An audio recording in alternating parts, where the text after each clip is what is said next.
जय हिंद दोस्तों। आज हम लोग पॉलिटी का एक topic historical underpinning and evolution को देखने वाले हैं। सारे जो टॉपिक है वो आपको लक्ष्मीकांत में इजीली मिल जाएगा। यहाँ पे मैं आपको कुछ अप्रोच बताने वाला हूँ कि मेंस के लिए आपको कौन कौन सी चीज़ें देखनी पड़ेंगी और कौन कौन सी चीज़ें आपके बुक में हाईलाइट करनी रहती है। फर्स्ट अटेम्प्ट करने वाले लोगों के लिए बहुत ही आसानी रहेगा वीडियो। राइट, तो स्टार्ट करते हैं। इसमें आपको कुछ सब टॉपिक है, जो हमारा जो टॉपिक है उसका कुछ सब टॉपिक है। आप इसको अपने नोटबुक में चाहे तो लिख सकते हैं, आपको ईजिली नहीं मिल जाएगा। ठीक है, इसलिए आप इसको लिख सकते हैं तो लिख ले, अच्छा रहेगा। फ्रेंड्स, सारा जो टॉपिक रहता है उसका सब टॉपिक रहता है, आपको सब टॉपिक ढूंढना पड़ता है और उसके हिसाब से आपको प्रिपेयर करना पड़ता है। राइट, तो इसमें हम लोग आज देखने वाले हैं जो रेगुलेटिंग एक्ट है। अगर वीडियो ज़्यादा लंबा नहीं हुआ तो पूरा कंप्लीट कर दूंगा इसको और नेक्स्ट आगे देखने वाले हैं। राइट, तो 1773 का रेगुलेटिंग एक्ट, इसमें आपको क्या देखना पड़ेगा कि जो गवर्नर था बंगाल का, राइट, उसको गवर्नर जनरल बना दिया गया, जीजी बना दिया गया। और इसमें जो है 4 सदस्य कार्यकारी परिषद को गठन किया गया था। राइट, और इसमें और आपको क्या देखना है कि इसमें सुप्रीम कोर्ट इस्टेब्लिश किया गया और जो है कोर्ट ऑफ डायरेक्टर बनाया गया। इसमें आपको ध्यान रखना है कि कंफ्यूज करने के लिए आपको प्री में दे सकते हैं कि कोर्ट ऑफ डायरेक्टर होता है एक तो, और एक तो होता है बोर्ड ऑफ कंट्रोल। तो जो बोर्ड होता है वो कंट्रोल के लिए और जो कोर्ट होता है वो डायरेक्टर्स के लिए। ठीक है, इसको आपको ध्यान में रखना है।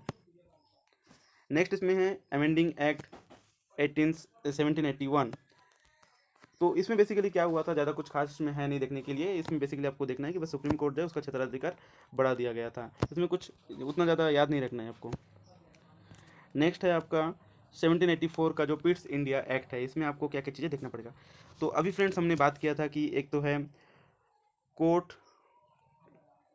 कोर्ट ऑफ डायरेक्टर्स एंड एक तो है बोर्ड ऑफ कंट्रोल। तो जो कोर्ट ऑफ डायरेक्टर्स है, इसको क्या बोला कि भाई आप सिर्फ व्यापारिक मामलों को देखो, बिजनेस को संभालो।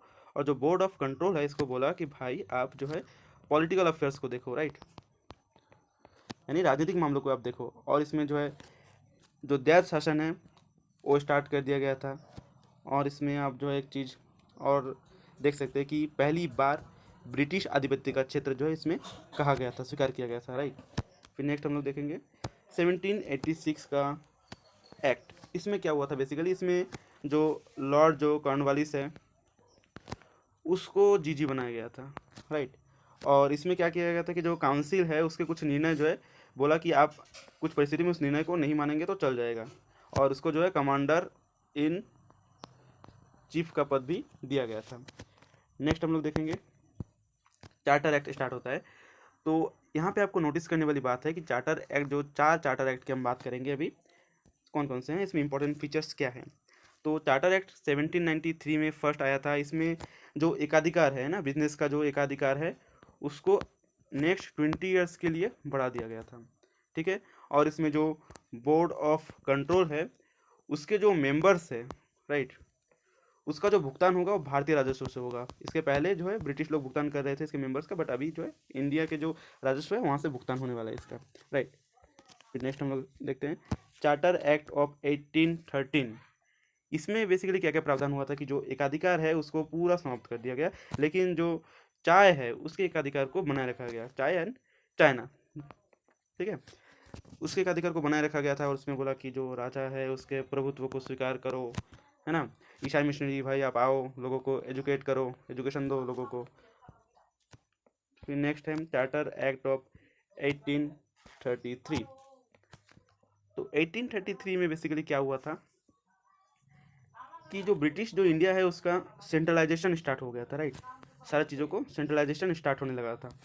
और इसमें क्या हुआ कि जो बंगाल का जो जीजी था पहले, ठीक है, पहले तो जी था, जी को क्या किया, जीजी में कन्वर्ट किया। अब जीजी को क्या बोला कि भाई तुम भारत का जीजी हो।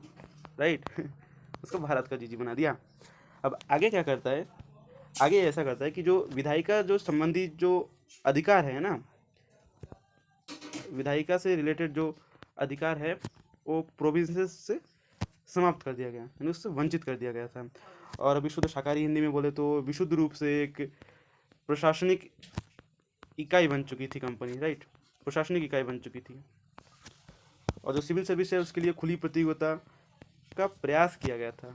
ठीक है, ये चीज़ें हैं जो आपको इसमें ध्यान में रखनी है, मेंस के लिए आपको ये याद रखना पड़ेगा। ठीक है, छोटे छोटे पॉइंट अगर लगातार कुछ क्वेश्चन आ जाता है, मैं आपको सेकंड पार्ट में हो सके तो मेंस का क्वेश्चन डिस्कस कर लेंगे हम लोग। फिर देखते हैं 1853 का देखते हैं। ठीक है, 1853 में कौन कौन सा जो गवर्नर जनरल है उसकी परिषद के विधायी एवं प्रशासनिक कार्य को अलग अलग कर दिया गया था। जो अब इंडिया का जो जीजी था ना, उसका विधायी कार्य और उसका जो प्रशासनिक कार्य है दोनों को सेपरेट कर दिया गया था। और इसमें जो है क्या 6 नए मेंबर जोड़े गए थे काउंसिल में।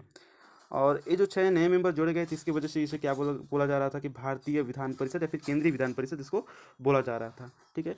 अब सिविल सर्विसेज के लिए खुली प्रतियोगिता स्टार्ट कर दिया गया था, ये आपको ध्यान में रखना है। और एक तो क्या ध्यान में रखना है कि केंद्रीय जो विधान परिषद है उसमें स्थायी प्रतिनिधित्व स्टार्ट हो चुका था, राइट। और नेक्स्ट है